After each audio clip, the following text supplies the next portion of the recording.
Donald Trump ने Hamas से Sunday शाम 6 बजे तक का अल्टीमेटम दिया है। मतलब कि शाम 6 बजे तक टाइम है, उसका जो 20 पॉइंट गाजा पीस प्लान है उसको एक्सेप्ट करो वरना I will show you all hello. ये है उनका कहना। मतलब कि शाम 6 बजे तक संडे अगर मेरी जो पीस की प्लान है अगर वो मान लिए तो ठीक, नहीं तो फिल्मी स्टाइल में डोनाल्ड ट्रंप ने वार्निंग दे दी। अब यहाँ पे ये जो प्लान है, इसमें प्लान में क्या है, पहली बात ये है कि सीज फायर होगा तुरंत, और जो दूसरी बात है वो ये कि हमास को सारे जो इसराइली हॉस्टेजेस है उनको रिलीज करना पड़ेंगे। मतलब यहाँ पे जिंदा और जो डेड बॉडीज है दोनों को मिला के सबको रिटर्न करना पड़ेगा। बदले में इसराइल कुछ फलस्तीनी प्रिजनर्स जो है उनको भी रिलीज करेगा। मतलब दोनों साइड से ये कॉम्प्रोमाइज चलेगा और फिर एक phased withdrawal of Israeli forces होगा गाजा के एरिया से। अब यहाँ पे ये जो मेन बात है वो ये है कि ये सबके साथ साथ ना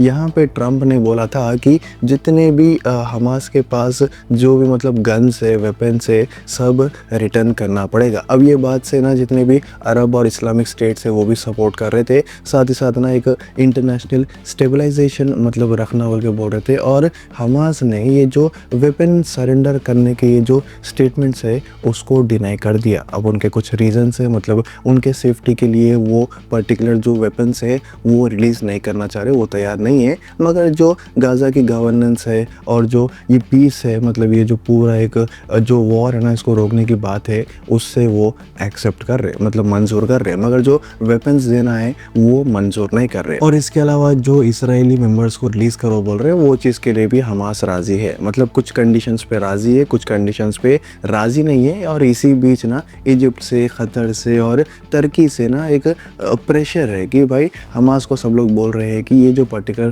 प्लान है इसको एक्सेप्ट कर लो, क्योंकि ट्रंप का बोलना है कि ये एक लास्ट चांस है वरना मिडिल ईस्ट में जो पीस है उसको पूरा बर्बाद कर देंगे वो। देखो यहाँ पे बात ये है, सीन ये है कि हमास की ये हाफ हार्टेड हाँ है और ना है। मतलब ये जो ट्रंप के बातें हैं, जो कंडीशंस है उसमें कुछ में राज़ी हो रहे, कुछ में राज़ी नहीं हो रहे, मगर ट्रंप का कहना है कि सब बातें राज़ी करना पड़ेगा। और ये जो टाइमलाइन है वो संडे शाम 6 बजे तक दी है। मतलब संडे शाम 6 बजे तक शांति रहेगी और अगर ये सब कुछ एक्सेप्ट कर लिए तो सच में पूरा इसराइल फ़लस्तीन में ये जो सिचुएशन है वो क्लियर हो जाएगा। अगर हमास नहीं माना तो शायद फिर से ये एक अलग सिचुएशन में लीड कर सकती। हमास सब कुछ ये जो सिचुएशन है, ये जो डिमांड्स है, ये मानेगा या फिर नहीं मानेगा, आप ही कमेंट करके बोलो।